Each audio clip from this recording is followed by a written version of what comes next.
Le vilain petit canard. Une maman canard avait construit son nid dans une basse-cour. Elle couvait ses œufs depuis longtemps déjà et commençait à être fatiguée d'attendre le moment où elle verrait naître ses canetons. Le jour arriva enfin où les œufs commencèrent à éclore un à un.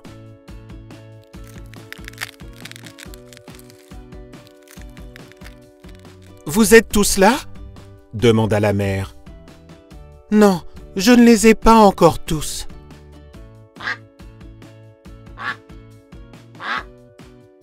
Finalement, le gros œuf s'ouvrit. « Pip, pip !» dit le petit. La mère le regarda attentivement parce qu'il était grand, gris et laid. « C'est un canard terriblement grand !» dit la cane. « Il ne ressemble à aucun des autres petits, mais il se jettera à l'eau et il nagera comme eux, même s'il faut le pousser. » Tous les animaux du lac poursuivaient le pauvre petit canard, même ses frères et sœurs qui lui mordaient aussi les pattes. « Mon pauvre petit, il est très laid. Pourquoi n'est-il pas comme les autres ?» disait la mère. N'y tenant plus, notre pauvre petit canard décida de s'enfuir en s'envolant par-dessus la haie. Des oiseaux qui se trouvaient alors dans les arbres s'envolèrent en voyant le petit canard. « Il fuit parce que je suis laid. » Le vilain petit canard aperçut au loin une cabane de paysans et décida d'y passer la nuit. Dans cette cabane vivait une vieille femme avec son chat et sa poule. « Quelle chance! Je vais avoir des œufs de cane! J'espère que ce n'est pas un mâle !» dit la vieille de la cabane. Le petit canard fut mis à l'épreuve pendant 3 semaines, mais il n'y eut aucun œuf. « Essaye de pondre des œufs comme moi ou de ronronner comme le chat !» répondit la poule. « Je crois que j'irai plutôt explorer le monde !» dit le petit canard. « C'est ce que tu as de mieux à faire !» lui répondit la poule. Et le petit canard s'en alla. Il avait envie de nager et de plonger, mais tous les animaux le méprisaient à cause de sa laideur. Il faisait un temps horrible et le pauvre canard était très malheureux. Mais, un soir, il vit un vol d'oiseaux magnifique sortir des buissons.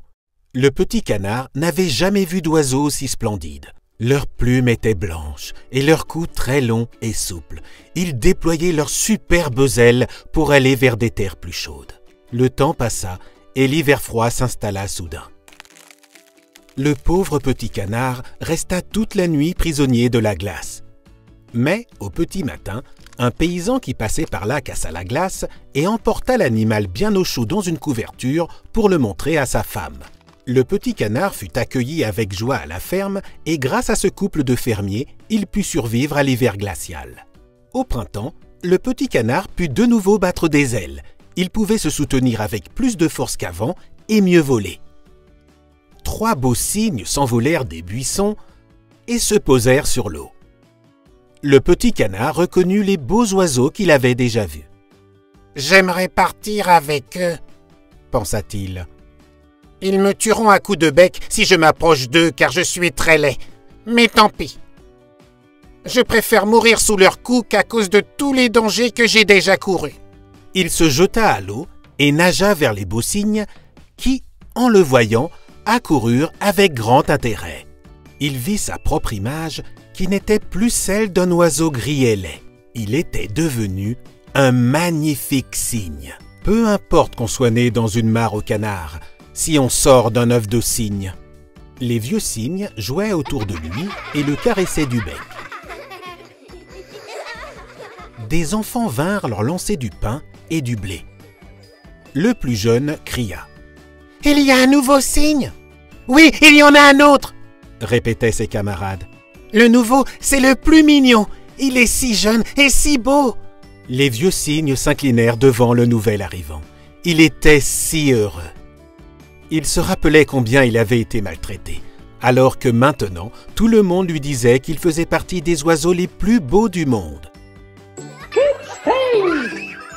Télécharge la app de Kidstel où tu découvriras de nombreux contes et apprendras en même temps tous ces mots dans différentes langues.